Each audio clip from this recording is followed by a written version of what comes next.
Assalamualaikum warahmatullahi wabarakatuh.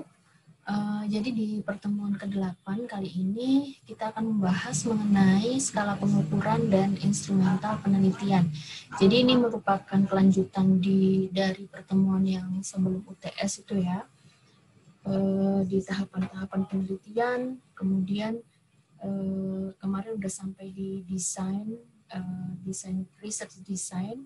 Nah di sini nanti terkait dengan bagaimana cara kita mengukur, kemudian instrumen pengukurannya itu yang akan kita gunakan adalah yang seperti apa. Ini untuk bahan bacaan yang di bukunya Uma sekarang itu silahkan kalian membaca di chapter 11 dan chapter 12 untuk melengkapi dari penjelasan yang saya berikan di pertemuan kali ini. Diharapkan nanti setelah selesai mempelajari di materi ke-8 ini, teman-teman dapat memformulasikan definisi operasional pada variabel-variabel yang menjadi topik penelitian. Jadi bagaimana teman-teman itu bisa mendefinisikan variabel-variabel yang teman-teman gunakan, kemudian di sini variabel yang dibuat itu tentunya akan bisa diukur dengan menggunakan skala pengukuran yang tepat yang sesuai nantinya untuk menjawab pertanyaan penelitian. Nah, ini sedikit kembali ke tahapan proses penelitian yang dari awal pertemuan pertama hingga pertemuan ke-7 itu kita udah sampai di sini ya, udah di scientific research design. Berarti di sini nanti kita akan melanjutkan ke data collection, analysis dan interpretation, kemudian dilanjutkan ke proses-proses berikutnya. Tapi di sini bahwa sebelum lanjut ke tahapan-tahapan tersebut, kita akan melakukan, akan mendefinisikan definisi-definisi operasional, kemudian terkait dengan pengukuran yang akan kita lakukan. Nah, di sini mengenai pengukuran dan mengukur, jadi ketika teman-teman lihat ini adalah proses tahapan-tahapan penelitian seperti di bagian sebelumnya ya, di bagian yang ini. Kemudian di sini kita akan melakukan ini, pengukuran dan mengukur. Jadi sebelum mengukur itu kita akan menentukan definisinya, kemudian alatnya. Jadi di sini nanti diharapkan dari proses ini adalah kita akan mendapatkan hasil pengukuran yang tepat dan sesuai. Jadi jangan sampai apa yang kita ukur itu akan berbeda dengan apa yang akan kita jawab di pertanyaan penelitian. Jadi nggak match gitu ya. Jadi di pertanyaan penelitiannya itu ingin menjawab apa, tetapi ternyata yang diukur itu beda, karena di sini teman-teman lupa untuk mendefinisikan variabel yang digunakan. Atau yang sering terjadi itu adalah bahwa teman-teman menggunakan definisi yang ada gitu. Jadi definisi yang ada yang sudah tersedia itu ternyata tidak bisa digunakan langsung. Nah, sehingga yang akan dilakukan teman-teman sendiri di sini adalah terlebih dahulu membuat definisinya dulu. Kemudian kita akan menggunakan definisi tadi untuk mengukur variabel yang kita inginkan. Nah, jadi nanti di sini kita akan membahas 4 hal, yaitu definisi operasional. Nanti ada contohnya bagaimana kita mendefinisikan atau membuat definisi operasional, kemudian variabel dan subvariabel, menentukan jenis skala pengukuran dan mengukur variabel. Nah, di sini bagaimana variabel itu diukur? Karena di dalam kerangka kerja teoritis ini merupakan bagian yang penting dari penelitian. Kemudian pada saat teman-teman menentukan desain penelitian, ini juga merupakan hal yang harus ditentukan gitu. Nah, di sini ini terkait dengan objek penelitian itu sendiri, karena ada beberapa objek yang nantinya itu akan mudah untuk diukur. Jadi objeknya itu terlihat, kemudian kita akan dengan mudah melakukan pengukuran dengan alat-alat ukur yang secara umum ditemukan. Gitu. Tetapi di lain pihak ada juga objek-objek penelitian itu yang tidak serta-merta terlihat kemudian tidak serta-merta alat ukurnya tersedia. Jadi kita harus mendefinisikan, membuat definisi operasional dulu, kemudian menentukan alat ukurnya. Nah, contohnya untuk yang terlihat di sini misalkan panjang dan lebar meja di suatu kantor. Kan ini misalnya meja, teman-teman melihat barangnya, terus bisa diukur dengan menggunakan kita ukur itu ya, berapa panjang, berapa lebar, mau dibuat satuannya itu dalam senti, dalam meter gitu ya, dengan menggunakan kita ukur itu kan kita bisa mengukur panjang dan lebar meja ini. Kemudian luas lantai, berapa luas lantai di ruangan responden, itu kan bisa diukur dengan berapa kali berapa meter kali berapa meter. Itu kan suatu objek penelitian atau hal-hal yang mau kita ukur dan itu terlihat, kemudian alat ukurnya jelas, umum digunakan gitu ya, kita ukur itu kan umum, kemudian mengukur suatu ruangan itu kan juga umum, ukurannya berapa meter kali berapa meter gitu. Nah, di sini misalkan untuk yang contoh variabel kedua itu di sini data yang merepresentasikan beberapa karakteristik demografi dari pegawai kantor. Jadi untuk karakteristik demografi, misalkan berapa lama sudah bekerja di kantor ini, kan tinggal nanya gitu ya.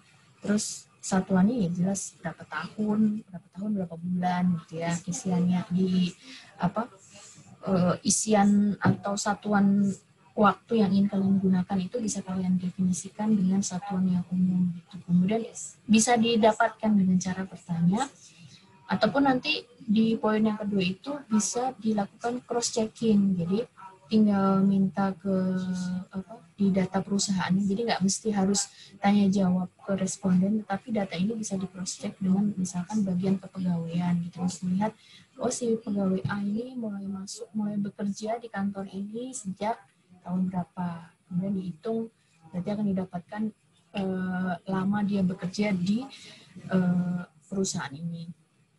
Kemudian apa jabatan, tugas, ini kan juga bisa didapatkan dari database perusahaan.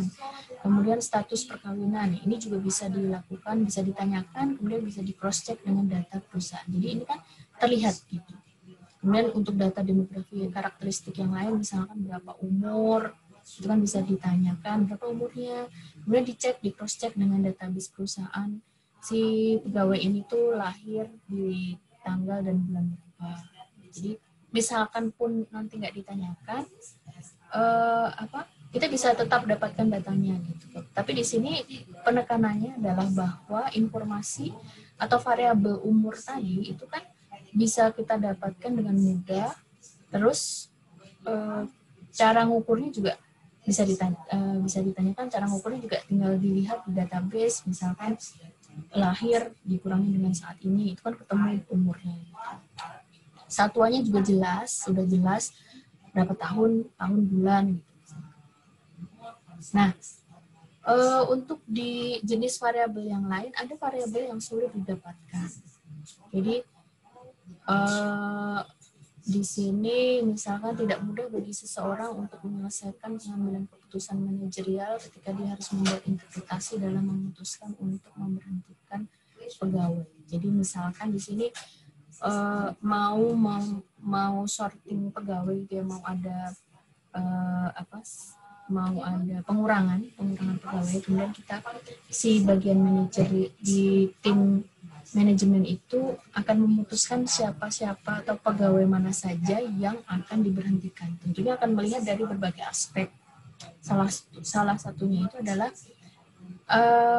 akan melihat motivasi pekerja dan lama bekerja. Jadi biasanya untuk pengambilan keputusan di proses pengurangan pegawai ini akan dilihat pegawai-pegawai mana yang motivasi bekerjanya tinggi dan memiliki experience yang lebih banyak dibandingkan yang lainnya. Jadi otomatis yang motivasi bekerjanya tinggi dan tingkat experience-nya tinggi itu akan dipertahankan. Sedangkan sebaliknya kalau motivasi pekerja tersebut rendah dan experience-nya kurang, tentu saja dia akan masuk ke daftar yang akan di-cut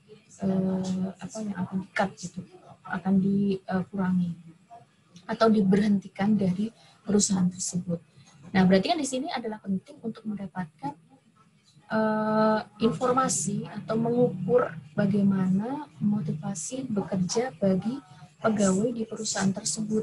Kalau yang lama bekerja ini tadi kan bisa dilihat tadi kan ini merupakan jenis data yang terlihat dan mudah untuk mengukur gitu. Tinggal ditanya berapa lama atau melihat langsung ke database perusahaan, dia masuk ke perusahaan tersebut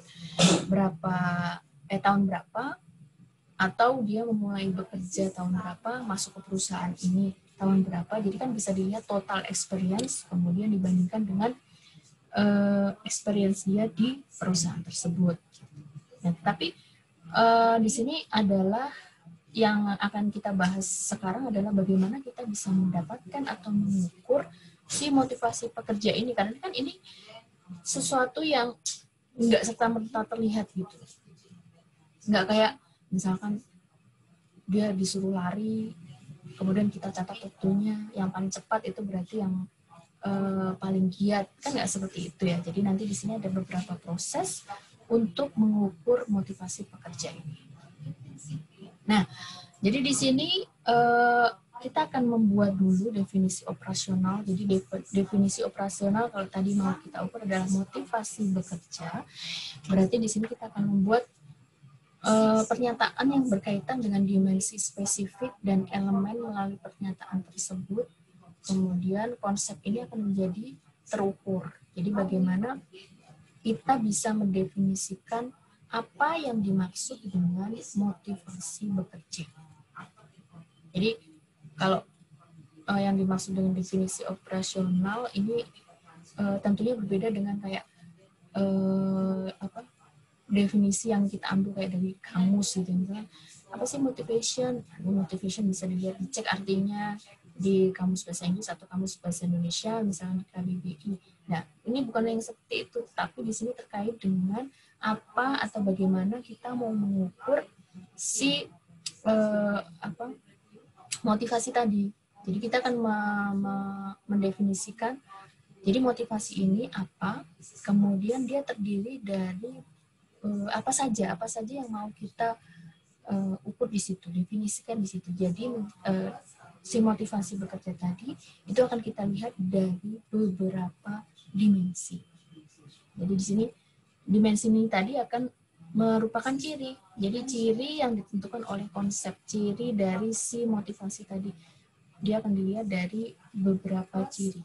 Itu kan bisa beda-beda tergantung dengan apa yang kita butuhkan, tergantung dari penelitian tersebut akan membutuhkan yang mana saja. Kemudian bisa juga melihat ke ini definisi operasional terkait dengan teori yang sudah dilakukan di penelitian sebelumnya atau sesuai dengan teori-teori tertentu. Nah, itu kita bisa menggunakan penelitian sebelumnya maupun teori yang ada untuk mendefinisikan operasional yang akan kita gunakan. Contohnya, kita akan mengoperasionalkan konsep capaian dari motivasi. Jadi kita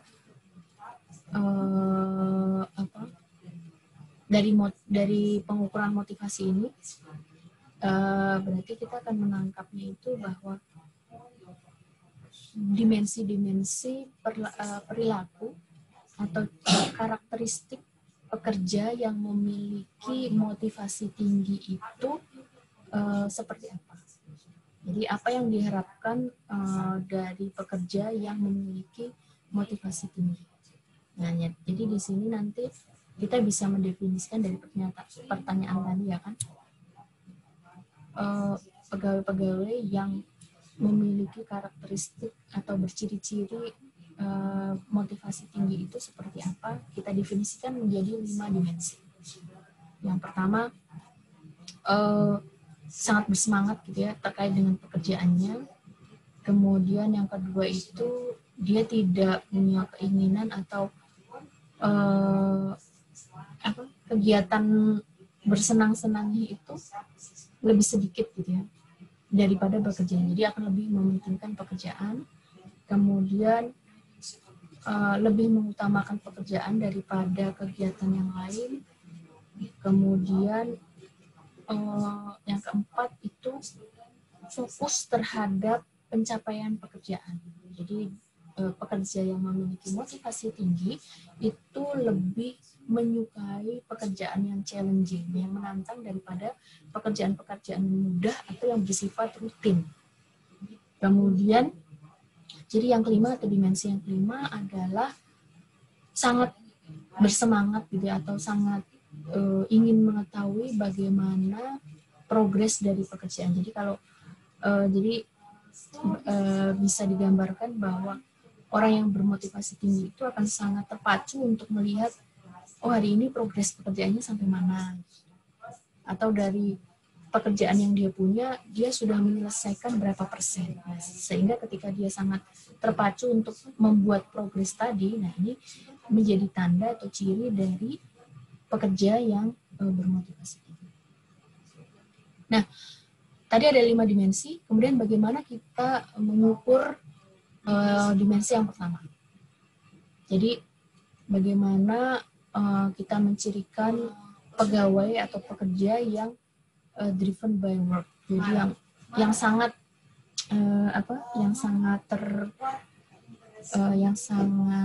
termotivasi untuk bekerja gitu. Jadi dia sangat memfokuskan diri pada pekerjaannya. Yang pertama adalah melakukan pekerjaan atau berada di kantor gitu ya, tepat waktu. Ya, jadi bisa dihitung, ini kan berarti kan kita bisa catat waktu dia datang sama waktu dia pulang. Jadi di sini bisa dilihat seberapa disiplin dia berada di tempat kerja. Jam datang, jam pulang itu kan ada. Pas dia datang absen datang, misalnya pakai fingerprint gitu ya, atau isi buku absen misalkan. Ini kan bisa dicatat waktunya. Dalam satuan jam, pemenuhan target, kan ada jatah misalkan satu pegawai itu 1 minggu harus bekerja berapa puluh jam. Nah, nanti kita ukur dari pencatatan harian, dia ternyata sudah bekerja sekian jam dalam 1 minggu. Kemudian untuk yang pengukuran yang kedua itu akan dicatat seberapa sering atau seberapa lama pekerja tersebut off dari pekerjaan atau tidak melakukan pekerjaan. Nah, ini bisa dilihat seberapa jam berapa jam yang mau dia atau yang dia lakukan di rumah ketika ada pekerjaan yang tidak selesai di kantor. Jadi akan ditanya, kalau misalkan di kantor itu ada pekerjaan yang belum selesai, nah ini dia akan meluangkan waktu berapa jam untuk mengerjakannya di rumah, itu akan dicatat. Kan bisa ditanyakan, bisa diketahui berapa jamnya. Nah ini berarti dia akan menunjukkan dia tuh seberapa ingin untuk menyelesaikan pekerjaan yang tidak selesai tadi. Kemudian yang ketiga itu adalah ketekunan ketika dia mengalami rintangan atau kemunduran di dalam pekerjaannya. Jadi di sini nanti bisa ditanyakan, apakah dia ketika ada hambatan itu akan menyerah gitu ya? Akan menyerah, misalkan menyerah itu misalnya stop, tidak melanjutkan pekerjaan itu, atau akan terus cari upaya, misalkan bertanya, meminta bantuan atasan dan sebagainya. Itu bisa ditanyakan. Jadi ketika dia memiliki motivasi tinggi, tentu saja dia tidak akan mudah menyerah, tidak akan langsung stop pekerjaan itu, tapi akan melakukan upaya-upaya untuk menyelesaikan pekerjaannya. Kemudian untuk yang elemen kedua, jadi tadi terkait dengan ini ya, no mood to relax. Jadi dia nggak pengen istirahat gitu istilahnya. karena lebih fokus ke pekerjaan. Jadi di sini kita akan coba dekati seberapa tinggi motivasinya itu dari sisi non bekerjanya. Nah, ini kita bisa catat seberapa sering, frekuensi, interval gitu ya. Kita bisa tanyakan melalui pertanyaan-pertanyaan berikut. Seberapa sering Anda atau pekerja tersebut memikirkan pekerjaan ketika sedang tidak berada di tempat kerja. Misalkan sedang liburan atau sedang weekend. Nah, itu seberapa sering kepikiran atau malah di weekend itu sama sekali nggak bisa konsentrasi ke kegiatan pleasure-nya itu ya, karena lebih sering kepikiran, oh iya itu ada pekerjaan yang belum selesai dan sebagainya. Kemudian bisa ditanyakan hobinya apa, kemudian bagaimana pekerja tersebut menggunakan waktu luangnya ketika sedang tidak berada di tempat bekerja. Nah, jadi di sini kita bisa menempatkan dari hasil jawaban tadi, kita bisa menempatkan pekerja-pekerja tadi ke interval-interval mana yang lebih rileks dalam menghadapi pekerjaan. Jadi kalau misalkan nggak pernah kepikiran selama weekend misalkan nggak pernah kepikiran sama sekali tentang pekerjaannya, misalkan. Ada yang sangat kepikiran tiap saat karena ternyata di hari Jumat itu ada pekerjaan yang belum selesai. Itu kan berarti akan diletakkan di kutub yang berbeda atau yang 50-50. Ya kadang kepikiran, kadang enggak. Itu kita bisa mengurutkan, meletakkan pekerja-pekerja tadi berdasarkan di continuum ring-nya tadi. Di sisi mana dia akan berada. Nah, tetapi di sini penekanannya adalah bahwa di tingkat willingness to unwillingness to relax ini si pegawai tadi itu bisa diurutkan gitu, bisa diukur berdasarkan hasil jawaban dari pertanyaan-pertanyaan tadi. Kemudian yang di dimensi ketiga, tadi dimensi yang ketiga di sini lebih suka untuk bekerja sendiri. Jadi di sini untuk yang di dimensi ketiga ini bisa ditandai atau kita akan bisa cirikan dia itu akan lebih nggak sabar ketika bertemu dengan partner yang kurang efektif.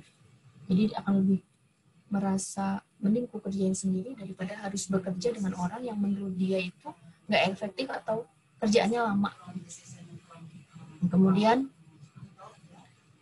tapi di sisi lain akan ada juga pegawai-pegawai itu yang lebih suka untuk ini kan pekerjaan bersama, misalnya pekerjaan tim ya, tentu saja dia akan mengharapkan untuk bekerja sama dengan orang lain dan mengharapkan kerjasama itu supaya pekerjaannya selesai.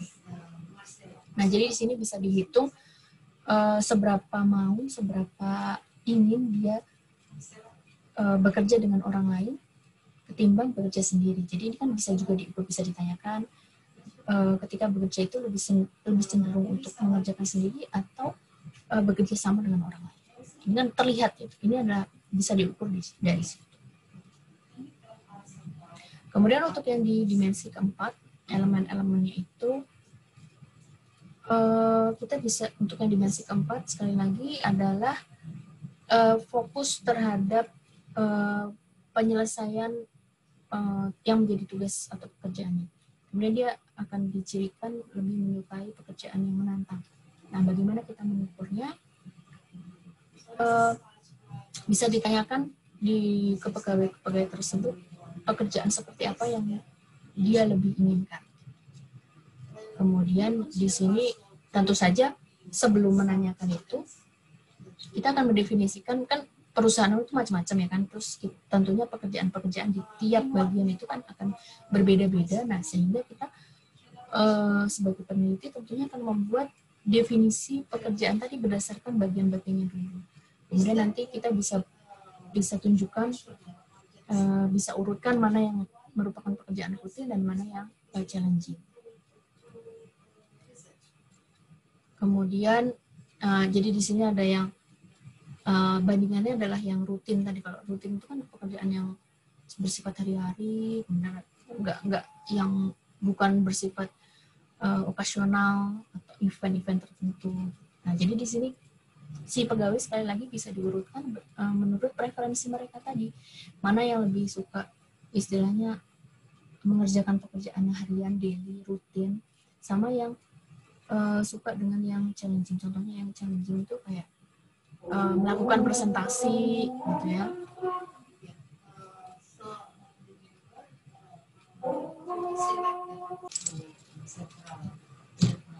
Nah, kemudian dilanjutkan ke dimensi yang kelima.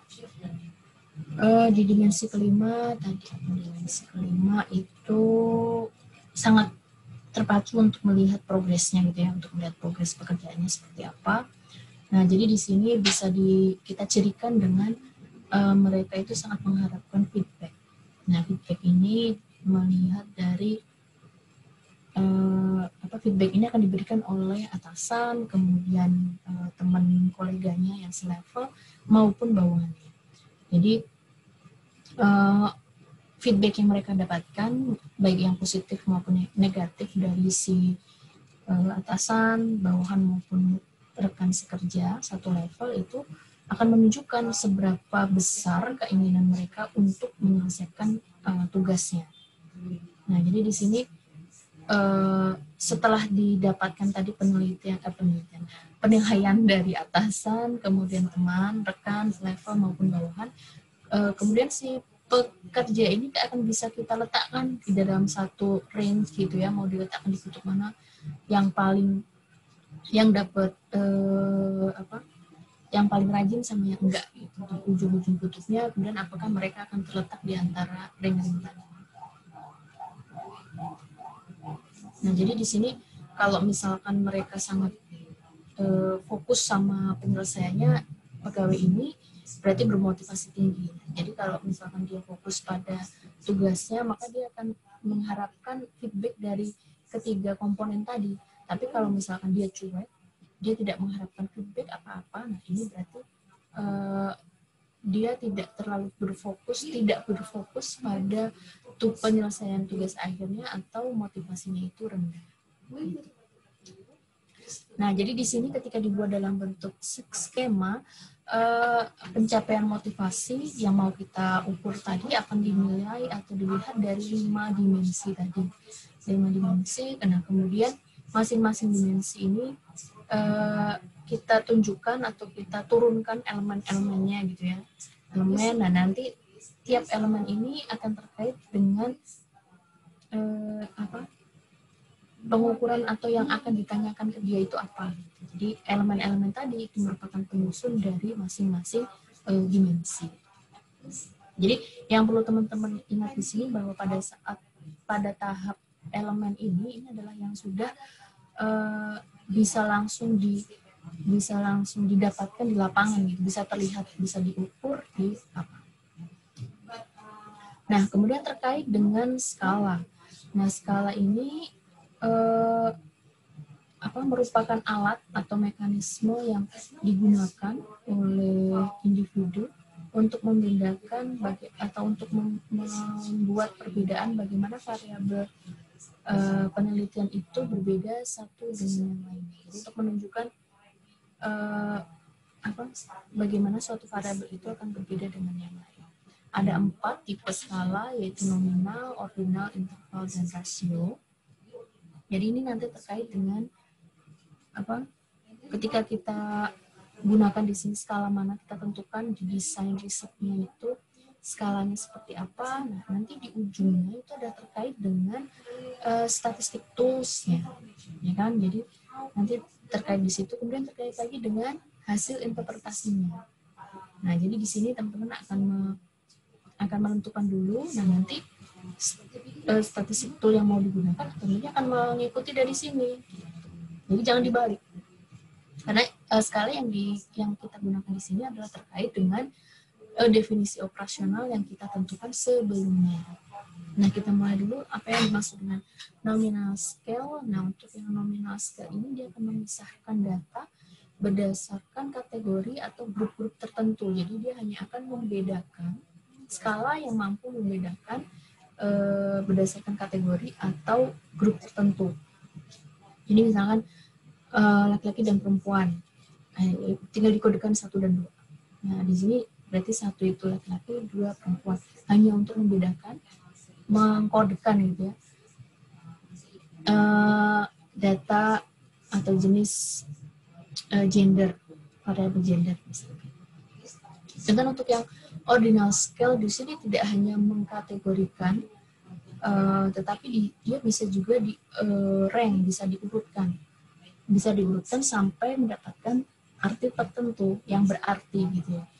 Jadi contohnya di sini olahraga selama 20 menit itu bagus. Tapi kemudian di perbandingannya ketika ada orang yang berolahraga 30 menit itu akan lebih bagus. Kemudian ketika dia bisa berolahraga selama 40 menit, berarti dia adalah yang paling bagus. Jadi bisa diurutkan. Kemudian untuk yang interval ini dia datanya itu memiliki range, memiliki jangkauan tertentu gitu ya, terkait dengan data yang dia kumpulkan. Jadi misalkan tadi dari yang paling rendah sampai yang paling tinggi. Jadi ada jangkauannya, intervalnya gitu. Bisa dalam satu jangkauan tertentu. Kemudian untuk yang rasio ini adalah dia akan dimulai dari 0, kemudian bisa mengindikasikan proporsi. Maksudnya proporsi contohnya adalah 10 itu 2 kali lipat dari 5. Jadi keberartiannya itu bisa lebih jelas. Nah, ini adalah beberapa tabel perbandingan untuk 4 skala yang kita gunakan gitu ya. Nominal, ordinal, interval, rasio, perbedaan, apakah bisa menunjukkan perbedaan, bisa di-rankingkan, menunjukkan jarak, kemudian unique origin. Itu untuk yang nominal, ordinal, interval itu tidak memiliki unique origin, titik start gitu ya. Kalau yang rasio tadi bisa kita gunakan startnya dari 0 gitu ya. Nah, kemudian contoh untuk signifikansinya yang bisa kita gunakan untuk masing-masing skala juga ada di situ. Jadi demikian untuk penjelasan mengenai definisi operasional dan skala. Nanti bisa dilanjutkan dengan membaca, belajar mandiri untuk yang di bukunya Uma Sekarang chapter 11 dan 12. Kemudian tetap jaga kesehatan dan selalu baik, saya akhiri dulu. Terima kasih atas perhatiannya. Wassalamualaikum warahmatullahi wabarakatuh.